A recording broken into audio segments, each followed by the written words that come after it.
ముందుగా first one చూసినట్టయితే Bloom's ప్రకారం ఏ రంగంలో అంతర్దృష్టి కనిపించును. బ్లూమ్స్ టాక్సానమీ ఏదైతుందో బ్లూమ్స్ టాక్సానమీ ప్రకారం మనకు 3 రంగాలు అయితే ఉంటాయి. ఈ 3 రంగాలలో అంతర్దృష్టి ఏ రంగంలో కనిపిస్తుందని అడుగుతున్నారు. 3 ఆప్షన్స్ అయితే ఇచ్చారు. 3 ఆప్షన్లలో మళ్ళీ కింద 4 ఆప్షన్స్ అయితే ఇవ్వడం జరిగింది. రీసెంట్ టీఎస్పీసీ ఎగ్జామ్స్లో ఇదే విధంగా క్వశ్చన్ అయితే అడుగుతున్నారు. సో ఈ క్రమంలోనే అభ్యర్థులకు యూజ్ అయ్యే విధంగా క్వశ్చన్స్ అయితే నేను తీసుకొస్తున్నాను. చూద్దాం. ఆప్షన్ ఏ జ్ఞానాత్మక రంగం, ఆప్షన్ బి మానసిక చలనాత్మక రంగం, ఆప్షన్ సి భావావేశ రంగం. సో బ్లూమ్స్ ప్రకారం మనకు అంతర్దృష్టి ఎక్కడ కనిపిస్తుంది?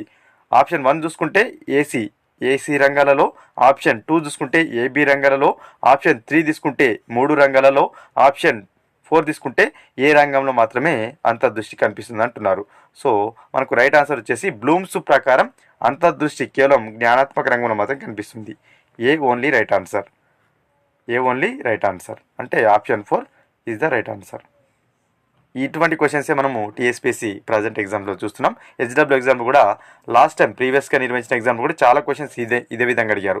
సో ప్రజెంట్ మనకు జరగబోయే ఎగ్జామ్లో కూడా ఇటువంటి క్వశ్చన్సే 50 to 60% ఉండే అవకాశం ఉంది. సో ఇదే విధంగా ప్రాక్టీస్ చేయండి.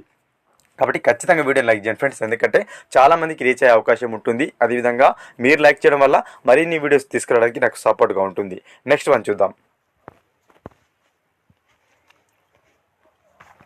క్రింద ఇచ్చిన వాటిలో వ్యక్త్యంతర భేదాన్ని సూచించేది ఏది?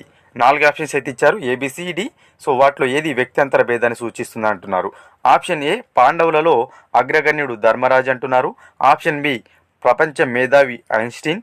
ఆప్షన్ సి అర్జునుడు కంటే భీముడు బలవంతుడు. ఆప్షన్ డి శృతి ప్రీతిలు బాగా నటించగలరు. సో వ్యక్త్యంతర భేదాన్ని సూచించేది శృతి ప్రీతిలు బాగా నటించగలరు. వ్యక్తి అంతర్గత కాదు, వ్యక్త్యంతర భేదాన్ని అడిగాడు. శృతి ప్రీతిలు బాగా నటించగలరు. Option D right answer. ఓకేనా. Next one. ఎన్సిఎఫ్ 2005 యొక్క ముఖ్య ఉద్దేశం. ఏబీసీ ఇచ్చారు, మళ్ళీ అందులో ఏవి సరైనవి అడుగుతున్నారు. చూద్దాం.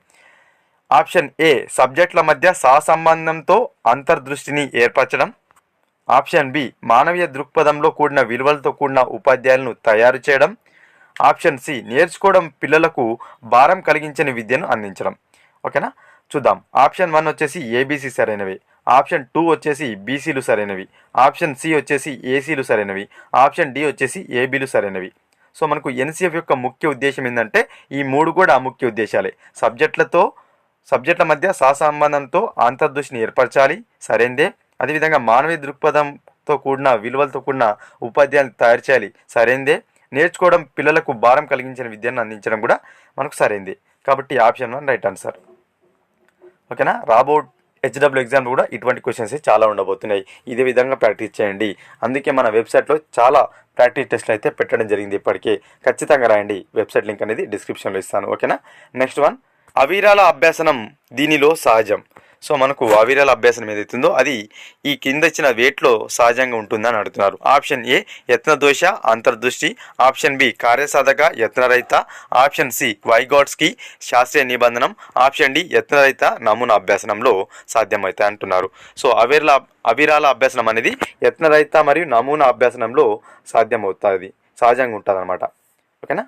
అవిరాల అభ్యాసనం అనేది యత్నరహిత మరియు నమూనా అభ్యాసనంలో సహజంగా ఉంటుంది. ఓకేనా. Next one. టెర్మన్ బర్డ్ల ప్రకారం నాయకుడికి ఉండాల్సిన లక్షణాలు ఎన్ని? సో మనకు టెర్మన్ బర్డ్ల ప్రకారం నాయకుడికి ఎన్ని లక్షణాలు ఉండాలని అడుగుతున్నారు. Option A 59, option B 69, option C 79, option D 89. Terman బర్డ్ల ప్రకారం నాయకుడికి ఉండాల్సిన లక్షణాలు 79. Option C right answer. ఓకేనా. Next one. మాస్లో అవసరాల పట్టిక ఏదైతుందో మన క్రమం ఏదైతుందో ఈ క్రమంలో మనకు వరుస క్రమం అడుగుతున్నారు.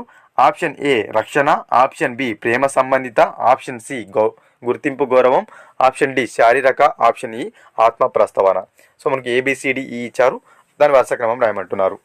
సో ఆప్షన్ 1 వచ్చేసి డిఏసిబిఈ, ఆప్షన్ 2 వచ్చేసి ఏబిసిడిఈ, ఆప్షన్ 3 వచ్చేసి సిఈ ఈసీబిఏడి, ఆప్షన్ 4 ఈడిబిసిఏ. సో మనకు మాస్లో అవసరాల అనుక్రమం ఏదైతుందో దీన్ని వరుస క్రమం ఏదంటే ఈడిబిసిఏ. ఆత్మ ప్రస్తావన, అదేవిధంగా శారీరక, అదేవిధంగా ప్రేమ సంబంధిత, తర్వాత గుర్తింపు గౌరవ, ఆ తర్వాత రక్షణ.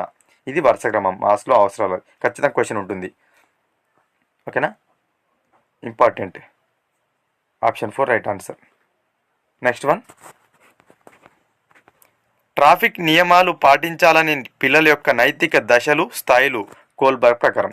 సో కోల్బర్గ్ ప్రకారం మనకు ట్రాఫిక్ నియమాలు పాటించాలనేది ఎన్నో నైతిక దశ, ఎన్నో స్థాయి అని అడుగుతున్నారు. ఆప్షన్ ఏ 2వ దశ 1వ స్థాయి, ఆప్షన్ బి 3వ దశ 2వ స్థాయి, ఆప్షన్ సి 4వ దశ 3వ స్థాయి, ఆప్షన్ డి 4వ దశ 2వ స్థాయి.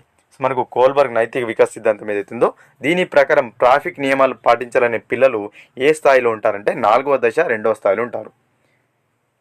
ఈ దశలో ఉన్న పిల్లలు ట్రాఫిక్ నియమాలు పాటించాలని అనుకుంటారు. ఓకేనా, చాలా చాలా ఇంపార్టెంట్. కోల్బర్గ్ నైతిక వికాస్ సిద్ధాంతం నుంచి ఖచ్చితంగా క్వశ్చన్స్ ఉంటాయి. Option 4 right answer, option D right answer. ఓకేనా, నెక్స్ట్ వన్, క్రింది వానిలో ప్రతికూల పునర్బలన పరిస్థితి ఏమిటి చూద్దాం. ఇలా 1 2 3 ఇచ్చారు. మళ్ళీ అందులో మనకు చూసుకున్నట్టయితే ABCDలో ఇవ్వడం జరిగింది అనమాట. సో చూద్దాం. ఫస్ట్ వన్ చూసినట్టయితే హోంవర్క్ చేయకపోతే తరగతిలో నిలబెట్టడం, ఆప్షన్ 2 హోంవర్క్ చేయకపోతే కారణాలు తెలుసుకోవడం, ఆప్షన్ 3 హోంవర్క్ చేయకపోతే టీచర్ మందలించడం. ప్రతికూల పునర్బల పరిస్థితి, మనకు పునర్బలం ఇస్తాం కదా, దాంట్లో ప్రతికూలం ఏదని అడుగుతున్నారు. చూద్దాం. ఆప్షన్ ఏ 1 2 3లు సరైనవే, ఆప్షన్ బి 2 3లు సరైనవే, ఆప్షన్ 3 1 3లు తప్ప మిగిలినవి సరైనవే, ఆప్షన్ డి 2 తప్ప మిగిలినవి సరైనవే. సో ప్రతికూల పునర్బల పరిస్థితి ఏదంటే ఇందులో మనకు 1 3 అనమాట. హోంవర్క్ చేయకపోతే తరగతిలో నిలబెట్టడం, ఆప్షన్ 3 హోంవర్క్ చేయకపోతే టీచర్ మందలించడం. ఇవి మనకు ప్రతికూల పునర్బల పరిస్థితి అనమాట.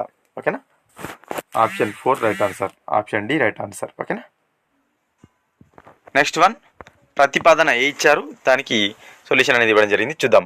ఆప్షన్ ఏ చూసుకున్నట్టయితే, అదే ప్రతిపాదన ఏ చూసుకుంటే ప్రజ్ఞ అనేది మానసిక అంశం. హేతువు చూసుకున్నట్లయితే ప్రజ్ఞపై అనువంశికత ప్రభావం చాలా ఉంటుంది. చూద్దాం. ఆప్షన్ 1 ARలు వాస్తవాలు కావు, ఆప్షన్ 2 RAలు వాస్తవాలు, ఆప్షన్ 3 AR వాస్తవాలు కానీ R అనేది ఏకి సరైన వివరణ, ఆప్షన్ 4 RAలు వాస్తవాలు కానీ ఏకి R అనేది సరైన వివరణ కాదు. సో మనకు ఇందులో చూసుకున్నట్టయితే ప్రజ్ఞ అనేది మానసిక అంశం, కరెక్టే. ప్రజ్ఞపై అనువంశికత ప్రభావం కూడా ఉంటుంది. అయితే మనకు ఇందులో రెండు వాస్తవాలు అయినప్పటికీ ఏకి R అనేది సరైన వివరణ కాదనమాట. ఓకేనా, ఏకి R అనేది సరైన వివరణ కాదు. Option 4 right answer. ఇంపార్టెంట్, ఇటువంటి క్వశ్చన్స్ కూడా అడిగే అవకాశం ఉంటుంది మనకు. నెక్స్ట్ వన్, లాస్ట్ వన్, పూర్వ బాల్య దశలో పిల్లలను తల్లి పాఠశాలకు తీసుకుని వెళ్ళడం అనేది మాస్లో ప్రకారం ఏ రకమైన అవసరాలకి శ్రేణి ఉంది కదా మాస్లో, అది చెప్పాను కదా ఖచ్చితంగా క్వశ్చన్ ఉంటుంది కూడా. సో చూసుకున్నట్టయితే ఆప్షన్ ఏ క్రింది నుంచి మొదటిది, ఆప్షన్ బి పైనుంచి మొదటిది, ఆప్షన్ సి కింది నుంచి మూడవది, ఆప్షన్ డి పైనుంచి నాలుగవది. మనకు పూర్వ బాల్య దశ ఏదైతుందో ఈ దశలో పిల్లలను తల్లి పాఠశాలకు తీసుకెళ్తుంది. అయితే మాస్లో ప్రకారం ఏ అవసరం ఎన్నోది అని అడుగుతున్నాడు. కింది నుంచి పైనుంచి నాలుగవది అని గుర్తుపెట్టుకోండి. పైనుంచి నాలుగవది దశ అడుగుతున్నమాట మనకు. ఓకేనా, నాలుగవదా, మూడవదా, రెండవదా, ఈ విధంగా మనకు చూసుకుంటే నాలుగవది అనమాట. Option 4 right answer, option D right answer. ఇవి ఫ్రెండ్స్ ఈ వీడియోలో భాగంగా ఇంపార్టెంట్ బిట్స్. వీడియో కనుక నచ్చినట్లయితే లైక్ చేసి షేర్ చేయండి. మరొక ఇంపార్టెంట్ వీడియోతో మీ ముందు ఉంటాను ఫ్రెండ్స్.